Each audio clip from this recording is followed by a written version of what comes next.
الفاتحة.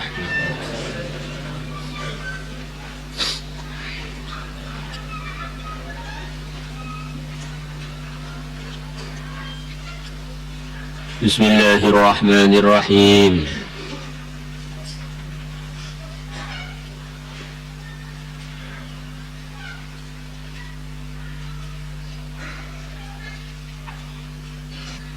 وعن أبي هريرة رضي الله عنه قال Sami'tu, aku telah mendengar Rasulullah sallallahu alaihi wasallam yaqulu, beliau bersabda, sab'atun, ada 7 orang, atau sab'atun, ada 7 kelompok, yudhilluhumullah, yang Allah akan menaungi mereka, fi dhillihi, di naungannya, yauma la dhilla illa dhilluh, di hari yang tidak ada naungan kecuali naungannya Allah, yaitu di hari mahsyar. Yang mana hari mahsyar itu nama lainnya adalah Yaumuddin, hari pembalasan. Semua manusia dikumpulkan di tempat perkumpulan mahsyar. Buminya ya bumi yang sekarang kita huni ini, tetapi dirubah suasananya. Yauma tubaddalul ardu ghairal ard, di hari bumi yang sekarang ini diganti oleh Allah dengan selain bumi ini kondisinya. Wassamawatu, dan langit juga dirubah oleh Allah, tidak seperti kondisi sekarang. Kalau bumi kondisi sekarang itu namanya darul amal.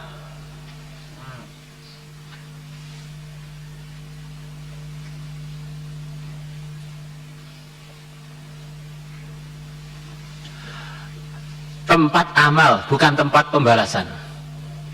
Sebetulnya pembalasan ini sudah dapat, tetapi nggak tampak langsung, atau andaikan tampak tidak sempurna. Memang dunia tempat ujian.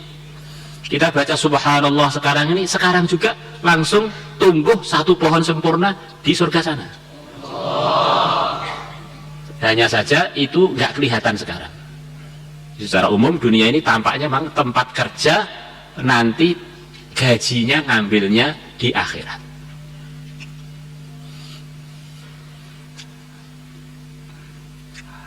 Kalau hari kebangkitan itu adalah kondisi dirinya diganti sesuai amalan masing-masing.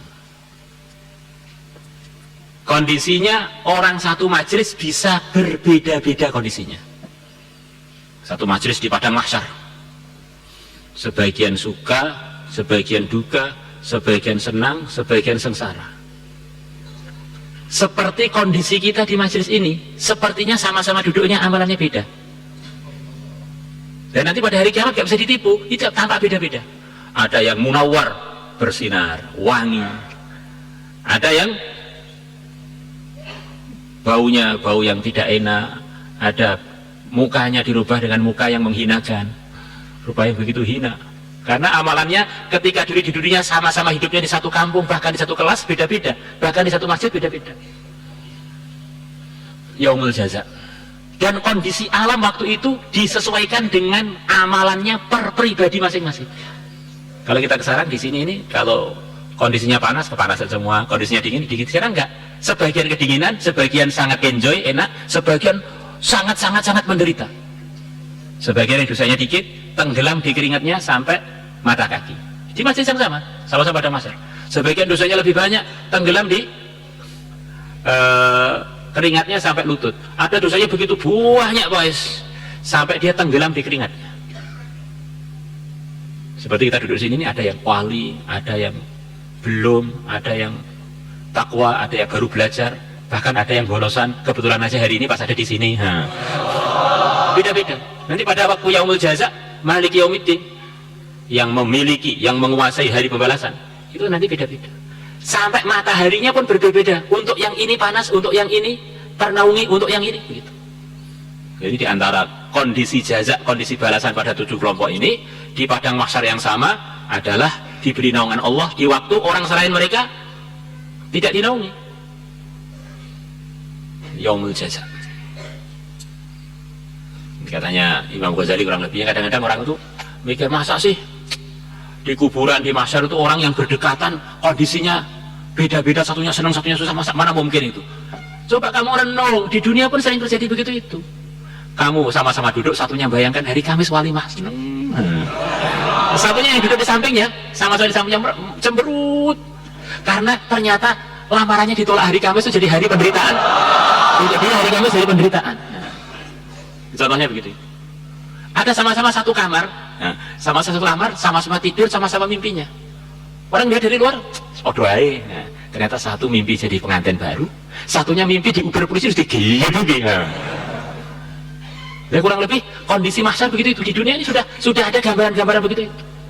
Sama-sama satu majelis, si to'e memet, si to'e sewenang.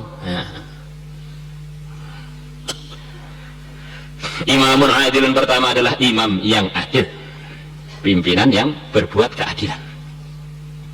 Jadi orang itu kalau jadi pimpinan kok berbuat keadilan itu masya Allah pahalanya itu mutaati, pahalanya itu dapat dari dia sendiri yang telah berbuat keadilan, kemudian melober kepada orang-orang yang dapat keadilan dia. Berapa banyak orang terkena kebaikan dia gara-gara keadilan dia.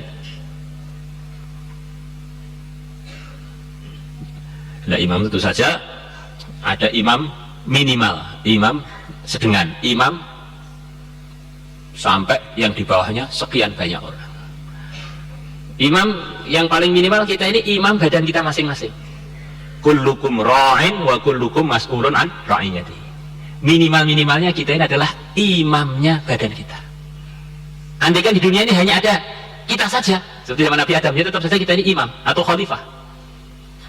Imami siapa? Matanya, mulutnya, kupingnya, tangannya, kakinya. Ini kita jadi imam diri kita. Kemudian imam agak gede dikit, di antara gambarannya imam istrinya dan anak-anaknya. Imam yang lebih besar lagi mungkin imam satu kampung, satu negara, bahkan imam satu dunia. Beda-beda. Oh, saya ini bukan imam, makmum terus ya, itu sholat, makmum terus, bahkan masbuk terus. Tapi sebetulnya kita ini semuanya imam. Kamu kok gunakan mulut kamu untuk itu? Kamu berarti tidak amanah di dalam ngimami mulut kamu. Kamu kok gunakan kaki kamu untuk terlambat sholat, untuk bolos, berarti kamu nggak amanah dalam menjadi amirnya kaki kamu. Kamu kok mata kamu apa-apa dilihat, yang halal dilihat, yang haram dilihat, semuanya dilihat, ini berarti kamu nggak amanah di dalam jadi imamnya mata kamu. Kan kita ini diberi ikhtiar oleh Allah, diberi perasaan mampu mengatur.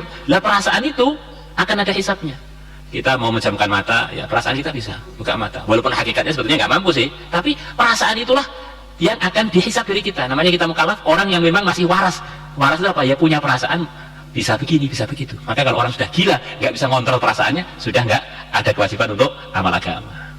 Maka selama kita ini merasa waras, maka kewajibannya ngatur kewarasan kita di dalam ridhonya Allah. Saya ini kok takdirnya begini, gitu ya. Kalau begitu ya sudah, nggak usah makan, nggak usah minum. Saya kan lapar makan. Nah, kalau itu urusan itu kok nggak ngomong-ngomong takdir. Urusan makan minum nggak ngomong-ngomong takdir. Pokoknya Anda dukung nggak dukung, tetap makan, tetap minum loh. Begitu urusan bolos, saya ini takdirnya di Lauhil Mahfuz tadi ditulis bolos gimana loh Pak? Ya, saya ditakdirkan nampilin kabus gimana ya? Ganti. Takdir lawan dengan takdir. Wasyabun nasya'a fi ibadatillah, dan yang kedua adalah seorang pemuda yang dia tumbuh dalam beribadah kepada Allah. Ini diantara maksudnya dalam syarah-syarahnya, ini pemuda ini melewati masa mudanya, melewati kehidupannya sama sekali tidak terkontaminasi, tidak terkotori dengan kenakalan kepemudaan, kenakalan remaja.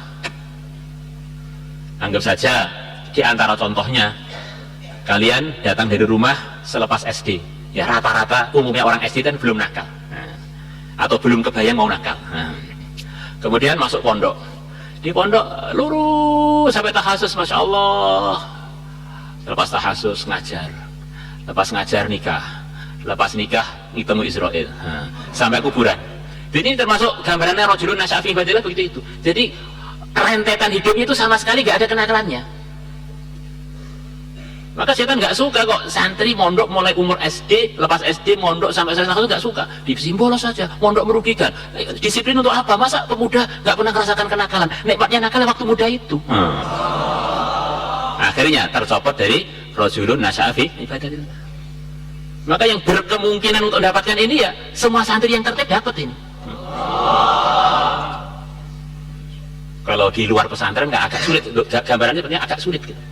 Nah, suasana di sekolah bebas, kuliahan bebas agak sulit. Kalau di pesantren mestinya itu potensi untuk mendapatkan ini itu bisa dianggap 100%. Andai kan ada persen lebih dari 100, ya lebih dari 100 mestinya itu. Sudah suasananya, pelajarannya, teman-temannya, semestinya begitu itu. Maka untuk yang kedua ini semestinya yang hadir putra atau putri ini mudah mendapatkan itu seharusnya. Warujulan dari laki-laki qalbu yang hati dia mu'allakun, digantungkan bin masjid dengan masjid-masjid. Itu diantara maksudnya orang iman yang dia ini begitu disiplin dengan program-program keagamaan yang telah diperintahkan, disyariatkan di masjid. Di antara yang terpokok ya salat 5 waktu berjamaah itu. Mu'allak itu artinya belum waktunya pun hatinya sudah di situ. Seperti makanya kalian ini kan punya orang tua, punya ibu, walaupun di Trangkil hatinya itu kan di Flores, hatinya di Jakarta. Walaupun mulai sawah sudah di Trangkil, tapi hatinya begitu ada program kepulangan langsung bus hilang semua. Itu qalbuhu mu'allaqun bil buyut, itu begitu itu. Badannya di sini, hatinya itu digantung di rumahnya masing-masing. Lalu qalbuhu mu'allaqun bil masjid, ini masjid belum adzan itu sudah kapan adzannya ya? Kapan adzannya ya? Nah, gitu. Itu qalbuhu mu'allaqun bil masjid maksudnya begitu. Kok hati digantung? Yang digantung bukan badannya loh, yang digantung hatinya. Jadi hatinya itu di masjid. Itu begitu ada program masjid gak pernah ketinggalan. Nah ini anak Trangkil ini mestinya masjidnya tinggal melangkah 1 langkah sampai mestinya lulus semua itu. Kalau nggak lulus bukan hanya kebangetan, sempurna kebangetannya.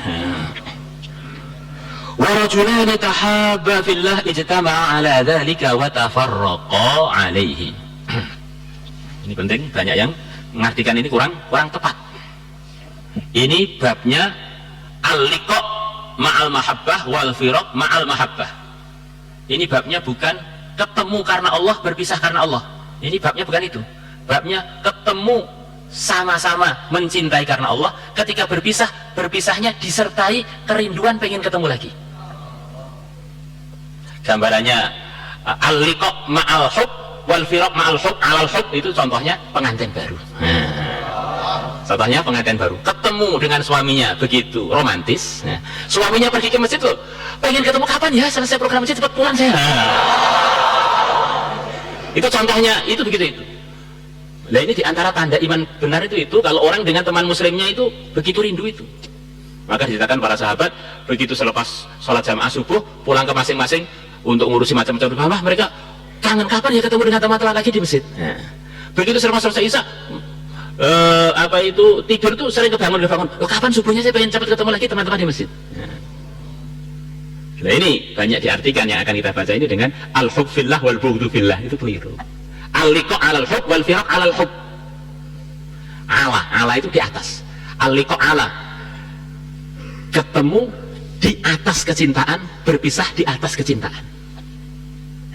Bukan karena Allah atau bisa karena Allah, kalau itu urusannya ketegasan. Wes siapapun kalau nggak diridhoi Allah saya siap berpisah, siapapun yang diridhoi Allah saya siap, gitu, itu tidak lagi. Ini contoh kerinduan. Paham ya? Ini penting. Wa rajulani tahabba fillah, dan 2 laki-laki yang keduanya saling mencintai fillah karena Allah. Saling mencintai karena Allah. Kalau kalian cinta karena Allah tidak mungkin dibuatkan maksiat. Saya cinta karena Allah, ternyata mengarah nyeleweng itu bukan cinta karena Allah, itu cinta karena nafsu dan sarung.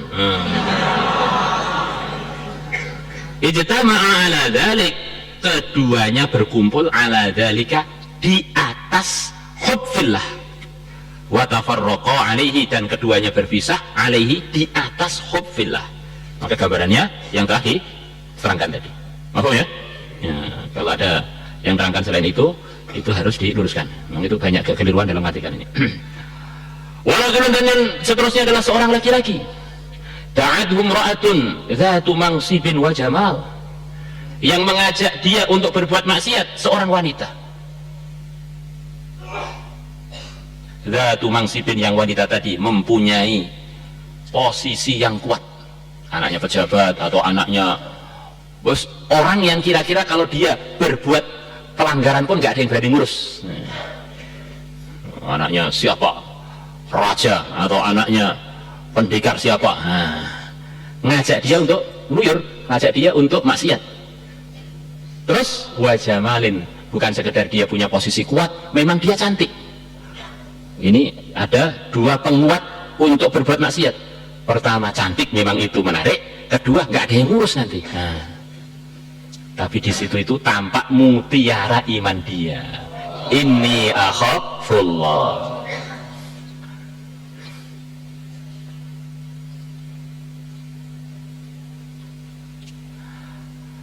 Di orang ini sebelum ada ujian sepertinya sama-sama jagoannya. Nah, begitu sparring ternyata satunya mukul aja nggak bisa, malah mukul ke Sereo. Sama-sama sepertinya sama-sama latihannya, begitu sparring ketahuan yang pendekar itu yang mana. Sama-sama sepertinya orang baik-baik aja, begitu digoda wanita yang cantik yang punya posisi kuat itu beda. Ada yang sama sekali tidak melanggar, tipe-tipe para anbiya, tipe Nabi Yusuf, ma'adallah. Ada yang tipe-tipe mumpung ini, saya ini nggak usah digoda, ini sudah goyang-goyang kok digoda, ya langsung terbang, terkam, terjang.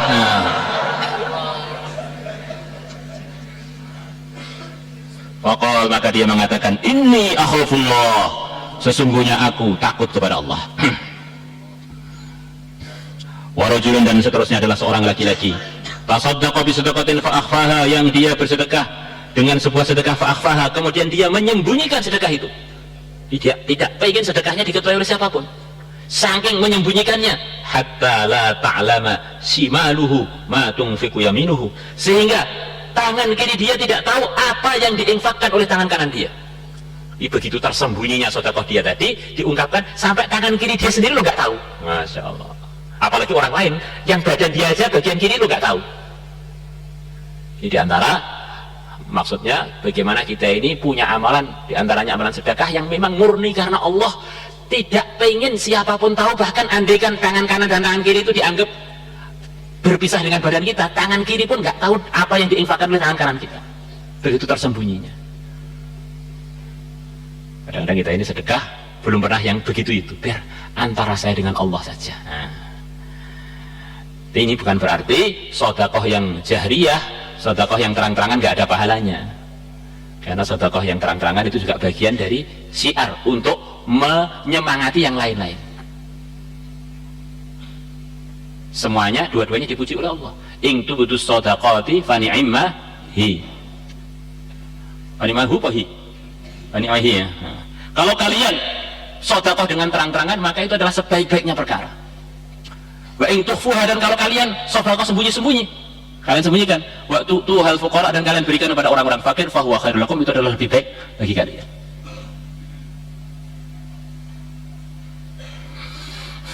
Maka kalau orang lain berbuat sedekah sirri atau jahri, kita khusnudzon. Jangan ada teman kita sedekah jahri, riak ini, ini anu pamer. Kok kamu jadi dukun sekarang? Mulai kapan kamu tahu hatinya seseorang? Mau jadi dukun.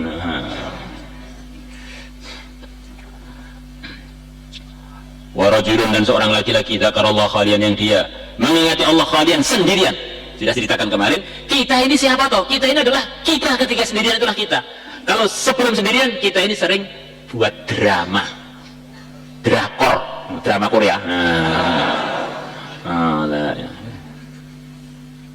Jadi kalau kita sudah sendirian itu tampak, ini saya ini si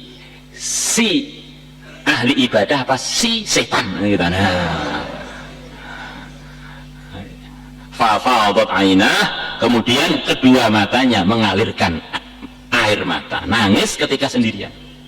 Doa bareng-bareng istighosah, temannya nangis, ya baiklah, masih ada perasaan hati temannya hatinya terenyuh, dia ikut terenyuh. Ya orang normal seharusnya begitu itu.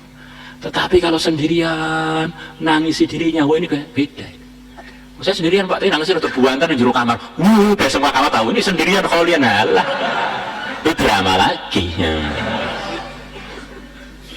Kalau depan orang kok tasbih, masuk kamar buka HP. Halah, drama. Pandangan makhluk ini berpuji-puji, ahli wirid. Begitu masuk kamar tampak setannya. Maka ini kata-kata khalian itu Pak, kita waspadai. Warajulun dzakarallaha khalian fa fadat ainah. Rawahu Muslim. Qultu wa taqaddama, dan telah lalu hadis ini fi hidil farji, dalam bab menjaga kemaluan. Taqaddama lalu fi hidil farji dalam bab menjaga kemaluan, hadis Umar, hadisnya Sayyidina Umar, fi kisahul kifli dalam kisahnya seorang yang bernama Al-Kifl. Maulaya salli wa sallim daiman abada ala habibika khairil khalqi kullihim huwal habibul ladzi turja syafa'atuhu li kulli hawlin minal ahwali muhtarimin ya rabbi bil mustafa